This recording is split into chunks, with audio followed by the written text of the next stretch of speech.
नमस्कार, स्वागत है आपका सुप्रभात में। मैं हूं आपके साथ अमृता चौरसिया। खबरों को विस्तार से जानेंगे, लेकिन उससे पहले नजर हेडलाइंस पर। 71वां राष्ट्रीय फिल्म पुरस्कार आज। राष्ट्रपति द्रौपदी मुर्मू देश के सर्वश्रेष्ठ कलाकारों को करेंगी सम्मानित। भारतीय सिनेमा की रचनात्मकता और विविधता को मिलेगा मंच। 12वीं फेल को सर्वश्रेष्ठ फीचर फिल्म, कटहल को सर्वश्रेष्ठ हिंदी फिल्म, सर्वश्रेष्ठ अभिनेता शाहरुख खान और विक्रांत मैसी, सर्वश्रेष्ठ अभिनेत्री रानी मुखर्जी। मोहनलाल को मिलेगा सिनेमा जगत का सर्वोच्च दादा साहेब फाल्के पुरस्कार।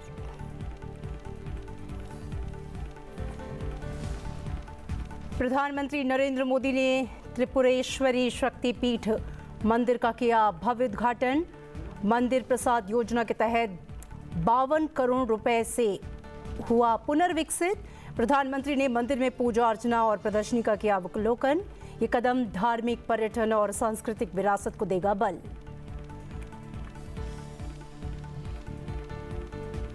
सुरक्षा बलों ने अबुझमाड़ क्षेत्र में 2 टॉप नक्सलियों को किया ढेर। कोसा और रामचंद्र रेड्डी पर 40 लाख रुपए का था इनाम। अमित शाह ने ऑपरेशन को बताया लाल आतंकी कमर तोड़ने वाला। ये सफलता नक्सली नेटवर्क को कमजोर करने की दिशा में अहम कदम।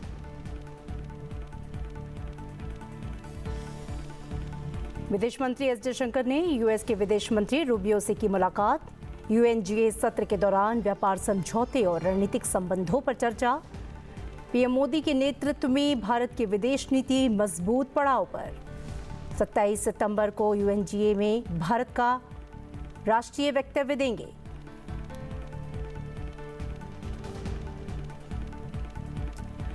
दसवां राष्ट्रीय आयुर्वेद दिवस आज गोवा में भव्य रूप से मनाया जा रहा है। नए डिजिटल पोर्टल्स, शोध केंद्र और अंतर्राष्ट्रीय सहयोग की शुरुआत। केंद्रीय मंत्री प्रताप राव जाधव और अन्य विशिष्ट अतिथि होंगे उपस्थित। आयुर्वेद को आधुनिक विज्ञान से जोड़ने की दिशा में एक बड़ा कदम।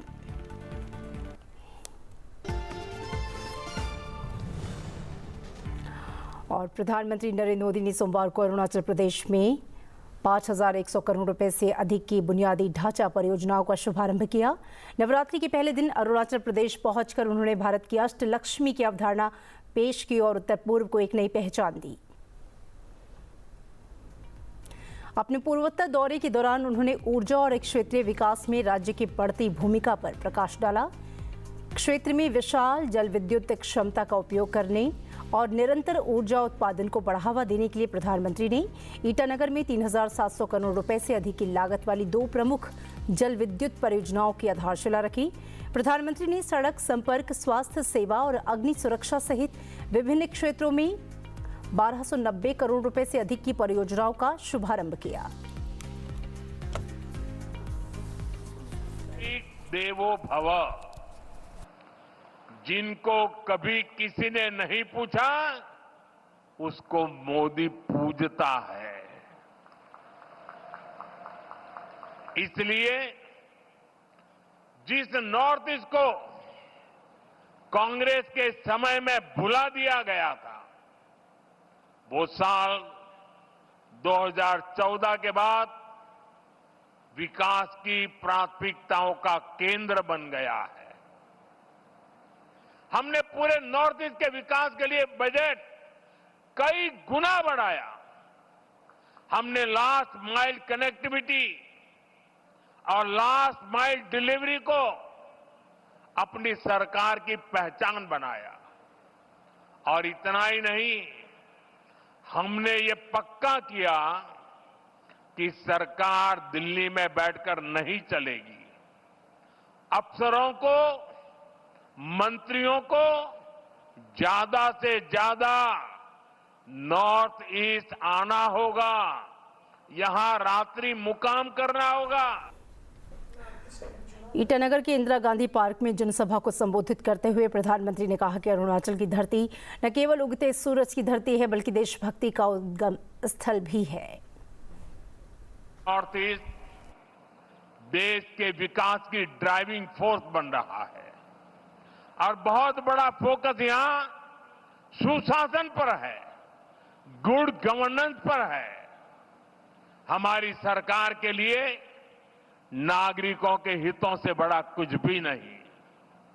आपका जीवन आसान बने और आसान बने, इसलिए ईज ऑफ लिविंग, आपको आने जाने में मुश्किल ना हो, इसलिए ईज ऑफ ट्रैवल, आपको इलाज में परेशानी ना हो, इसलिए ईज ऑफ मेडिकल ट्रीटमेंट, आपके बच्चों को पढ़ाई में दिक्कत ना हो, इसलिए ईज ऑफ एजुकेशन, आपको व्यापार कारोबार में परेशानी ना हो, इसलिए ईज ऑफ डूइंग बिजनेस। इन सारे लक्ष्यों को लेकर यहां डबल इंजन की बीजेपी सरकार काम कर रही है। जिन इलाकों में पहले कोई सड़कों की सोच भी नहीं सकता था, आज वहां अच्छे हाईवे बन रहे हैं। सेला टनल जैसा इंफ्रास्ट्रक्चर कुछ साल पहले तक ये सोचना भी असंभव था, लेकिन आज सेला टनल अरुणाचल की पहचान बन चुकी है। इस कार्यक्रम के बाद प्रधानमंत्री नरेंद्र मोदी ने ईटानगर में व्यापारियों और उद्यमियों से बातचीत की। इस बातचीत के दौरान व्यापारियों और उद्यमियों ने जीएसटी सुधारों और जीएसटी बचत उत्सव के शुभारंभ की सराहना की। उन्होंने बताया कि इन पहलों से मत्स्य पालन, कृषि और अन्य स्थानीय उद्यमों जैसे प्रमुख क्षेत्रों को कैसे लाभ होगा। प्रधानमंत्री ने गुणवत्ता मानकों को बनाए रखने और भारत में निर्मित उत्पादों को खरीदने की प्रबल भावना को बढ़ावा देने के महत्व पर जोर दिया।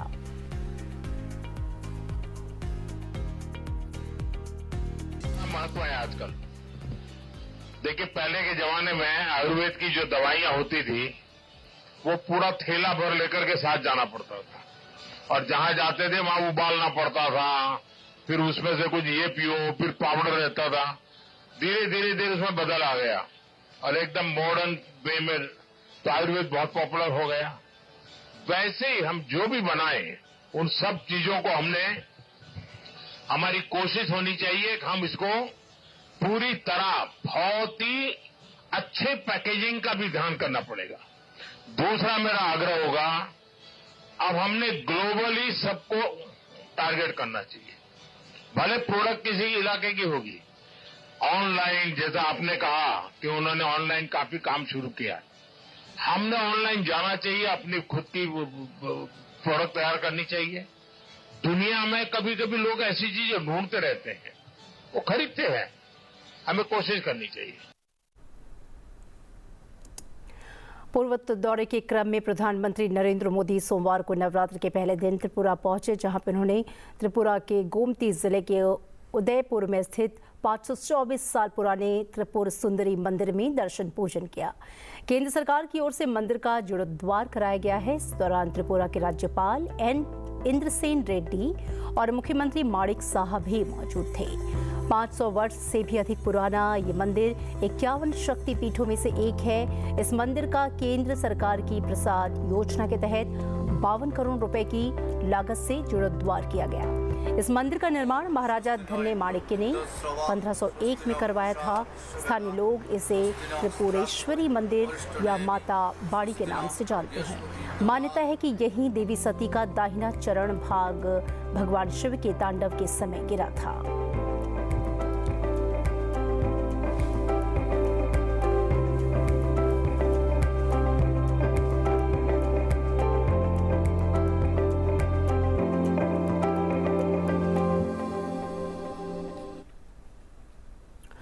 और इससे पहले प्रधानमंत्री नरेंद्र मोदी ने त्रिपुरा के माताबाड़ी में एक प्रदर्शनी का भी दौरा किया। प्रदर्शनी में मंदिर के जीर्णोद्धार से संबंधित चित्रों और जानकारियों को प्रदर्शित किया गया।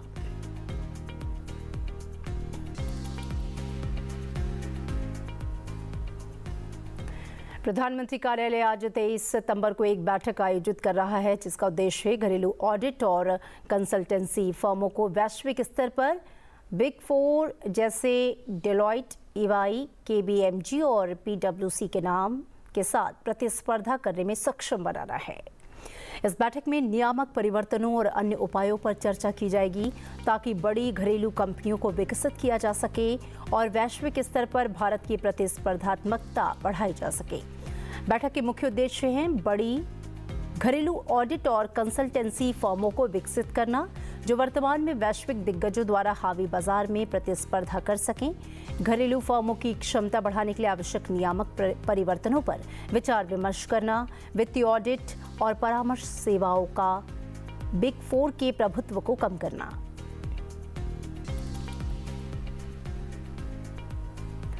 भारत सरकार की तरफ से 1 अगस्त को 71वें राष्ट्रीय फिल्म पुरस्कार के विजेताओं के नाम का ऐलान किया गया था और आज वो पल आ गया है जब उन सभी विनर्स को अवार्ड देकर सम्मानित किया जाएगा। राष्ट्रपति द्रौपदी मुर्मू आज शाम 4 बजे दिल्ली के विज्ञान भवन में अलग अलग कैटेगरी में विजेताओं को पुरस्कार देकर सम्मानित करेंगी। सर्वश्रेष्ठ फीचर फिल्म का पुरस्कार हिंदी फिल्म 12वीं फेल को और सर्वश्रेष्ठ हिंदी फिल्म का पुरस्कार कटहल को दिया गया है। सर्वश्रेष्ठ अभिनेता का पुरस्कार शाहरुख खान और जवान फिल्म के लिए विक्रांत मैसी को 12वीं फेल के लिए संयुक्त रूप से दिया जाएगा। अभिनेत्री रानी मुखर्जी को श्रीमती चैटर्जी बनाम नार्मे फिल्म के लिए सर्वश्रेष्ठ अभिनेत्री का पुरस्कार दिया जाएगा। अभिनेता, निर्देशक और निर्माता मोहनलाल को 2023 के लिए प्रतिष्ठित दादा साहेब फाल्के पुरस्कार प्रदान किया जाएगा। हिंदी फिल्म रॉकी और रानी की प्रेम कहानी को सर्वश्रेष्ठ लोकप्रिय फिल्म का पुरस्कार प्रदान किया जाएगा। सैम बहादुर को राष्ट्रीय, सामाजिक और पर्यावरणीय मूल्यों को बढ़ावा देने वाली सर्वश्रेष्ठ फीचर फिल्म कहा गया है। शिल्पा राव और PVNS रोहित को हिंदी फिल्म जवान और तेलुगु फिल्म बेबी के लिए सर्वश्रेष्ठ पार्श्व गायक पुरस्कार दिया जाएगा। सर्वश्रेष्ठ निर्देशक का पुरस्कार सुदीप्तो सेन को द केरल स्टोरी के लिए दिया जाएगा।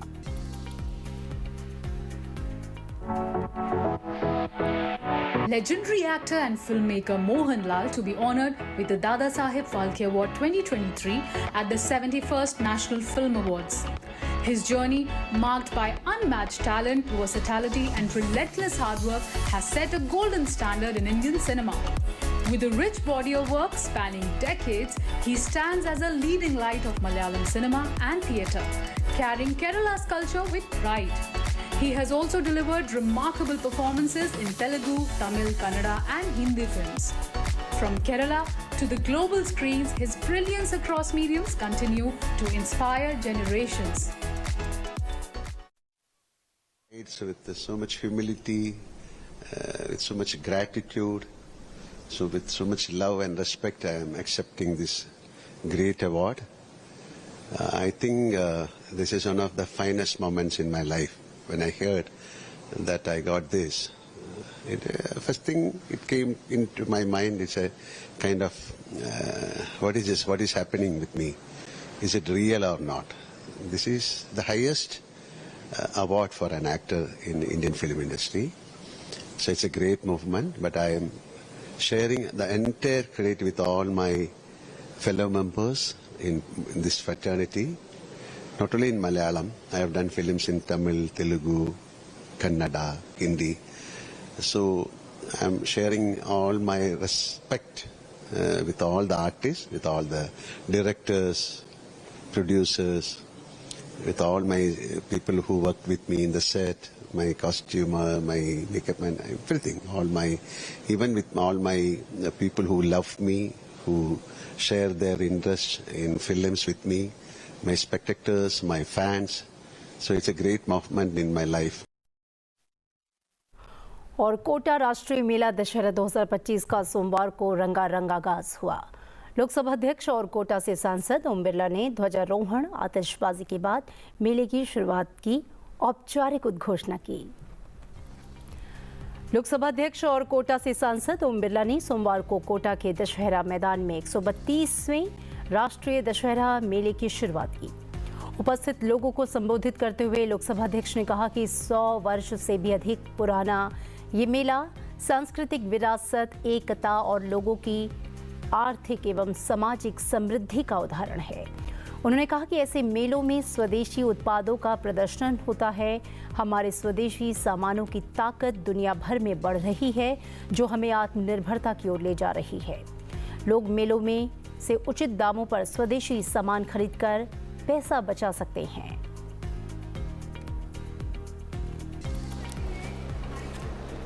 100 वर्ष से पहले का ये दशहरा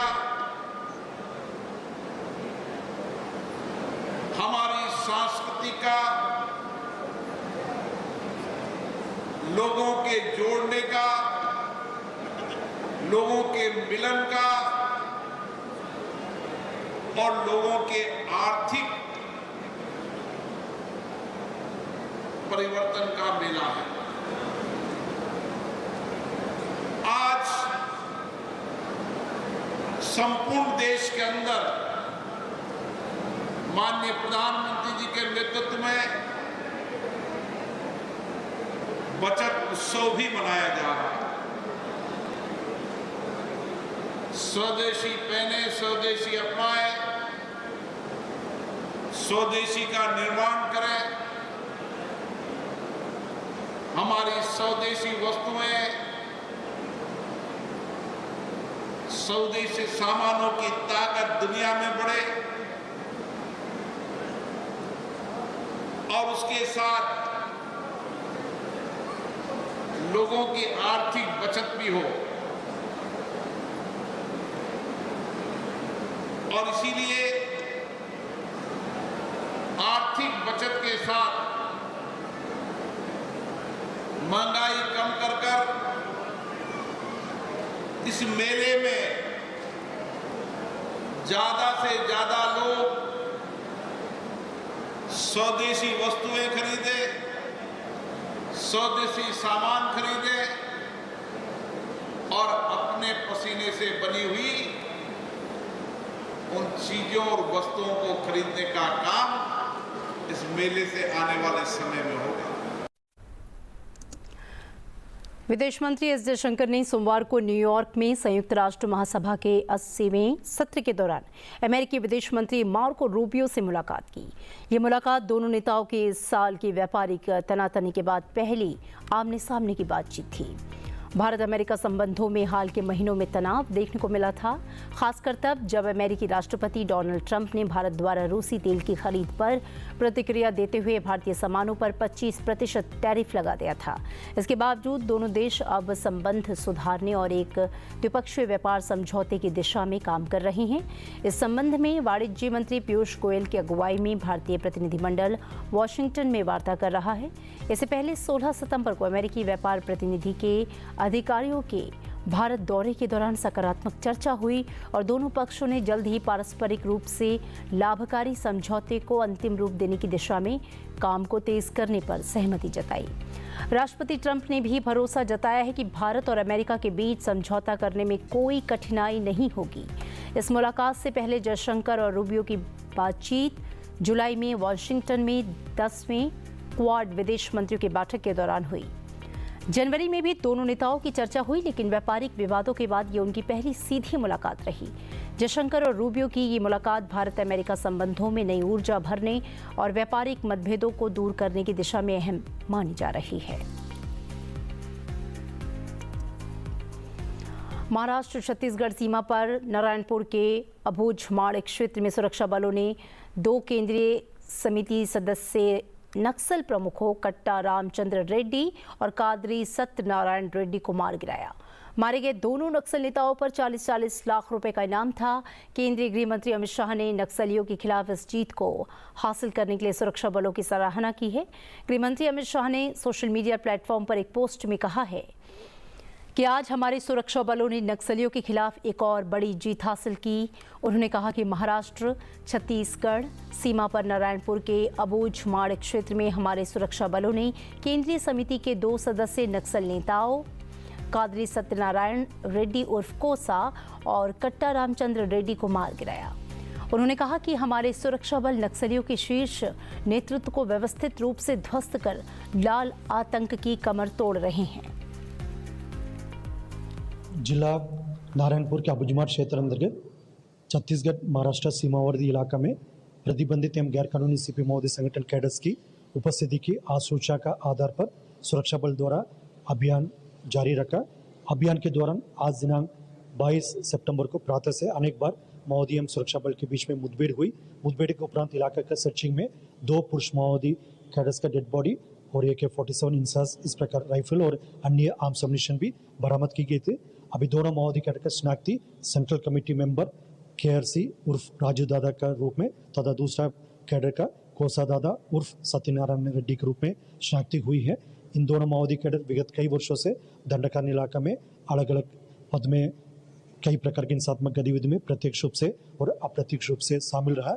वर्ष 2025 में अब तक बस्तर संभाग के अंतर्गत CPO महोदय संगठन की general secretary Basavaraju, central committee member Sudhakar, अभी आज की मुठभेड़ में सेंट्रल कमेटी मेंबर राजू दादा और कोसा दादा, इस प्रकार 4 सीनियर माओवादी कैडर के डेड बॉडी और साथ साथ छत्तीसगढ़ राज्य के गरियाबंद में सेंट्रल कमेटी मेंबर चलपति और हाल फिलहाल में मोडम बालाकृष्णा, और यदि सीमावर्ती राज्य में देखा जाएगा आंध्र ओडिशा बॉर्डर में CCM उदय उर्फ गजला रवि और झारखंड में विवेक मांझी सहदेव, इस प्रकार टोटल 9 से अधिक सेंट्रल कमेटी और पोलिट ब्यूरो मेंबर लेवल का माओवादी कैडर के डेड बॉडी अलग अलग मुठभेड़ के पश्चात रिकवर किए गए थे।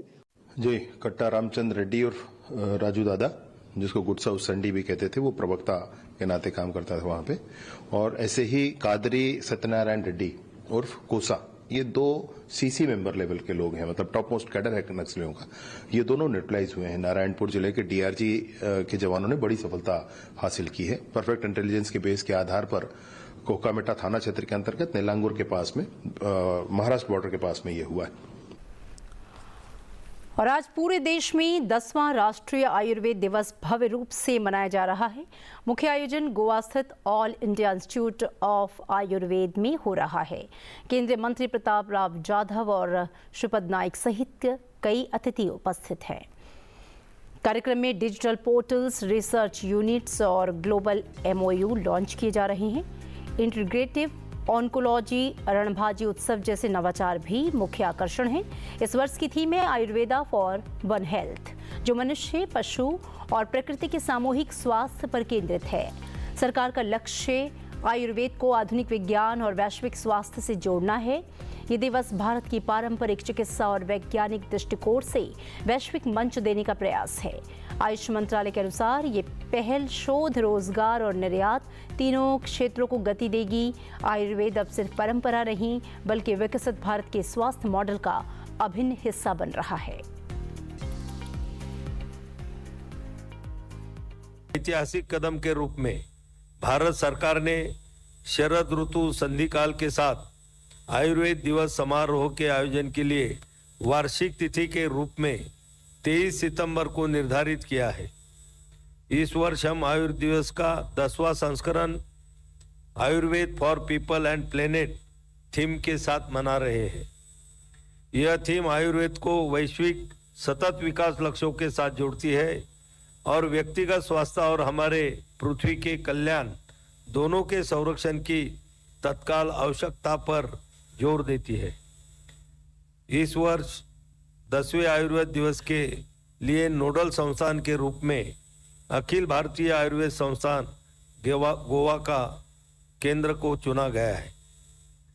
भारत के अंतर्राष्ट्रीय पर्यटन के केंद्र गोवा में मुख्य कार्यक्रम की मेजबानी एक वैश्विक कल्याण गंतव्य के रूप में राज्य के उद्भव को रेखांकित करता है, जो इस वर्ष की theme Ayurveda for people and planet को बढ़ाने के लिए सही अंतर्राष्ट्रीय नजरिए को पेश करता है।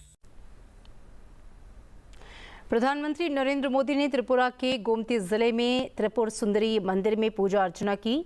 चलते चलते आपको दिखाते हैं इस मंदिर से जुड़ी कुछ खास जानकारी। दीजिए इजाजत, नमस्कार।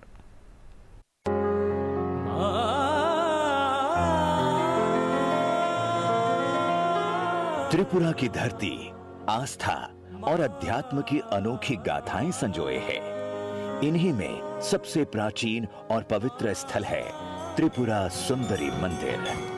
महाशक्ति के 51 शक्ति पीठों में से एक ये मंदिर लगभग 500 वर्ष पूर्व महाराजा धन्य माणिक्य ने बनवाया था। लाल पत्थर की सादगीपूर्ण रचना वाला ये मंदिर श्रद्धालुओं का आस्था केंद्र रहा। समय के साथ भक्तों की संख्या बढ़ी, भव्य दीपावली मेला आयोजित होने लगा और नई सुविधाओं की आवश्यकता महसूस हुई। प्रधानमंत्री श्री नरेंद्र मोदी के इस धरोहर को एक नया स्वरूप दिया है। अगस्त 2021 में आरंभ इस प्रकल्प की लागत 52.04 करोड़ रुपए रही। नए निर्माण में 6,784 वर्ग मीटर निचली मंजिल पर विशाल लॉबी, 86 दुकानें, 2 मल्टीपर्पज हॉल और प्रसाद घर बनाए गए हैं। 2,317 वर्ग मीटर मध्य मंजिल पर पुरोहितों एवं स्वयं सेवकों के लिए आवासीय कक्ष और कॉरिडोर विकसित हुए हैं। 7,355 वर्ग मीटर छत पर मुख्य मंदिर, शिव मंदिर, 5 जलाशय, तीर्थयात्री शेड और 380 वर्ग मीटर लैंडस्केपिंग निर्मित हुआ है। अधिक सुविधाओं में फैसाड व टेरेस लाइटिंग, ध्यान स्थल, दिव्यांग व वृद्ध श्रद्धालुओं हेतु लिफ्ट शामिल है। अब कोई भी भक्त मां के दर्शन से वंचित नहीं रहेगा। मंदिर का प्रसिद्ध प्रसाद पेड़ा अब जीआई टैग प्राप्त कर चुका है, जिससे मंदिर की पहचान बढ़ी और स्थानीय व्यवसाय को नई ऊर्जा मिली। इन विकास कार्यों से तीर्थ यात्रियों को आधुनिक अनुभव मिलेगा, भीड़ प्रबंधन सशक्त होगा और पर्यटन अवसंरचना मजबूत बनेगी। इसका सीधा लाभ कारीगरों, दुकानदारों, परिवहन और आतिथ्य क्षेत्र को मिलेगा। आज जब माननीय प्रधानमंत्री श्री नरेंद्र मोदी इस ऐतिहासिक धरोहर के नव रूप का लोकार्पण कर रहे हैं, तब ये केवल एक मंदिर का पुनर्निर्माण नहीं, बल्कि आस्था, संस्कृति और आधुनिकता का संगम बनकर श्रद्धालुओं और स्थानीय लोगों के लिए वरदान साबित होगा।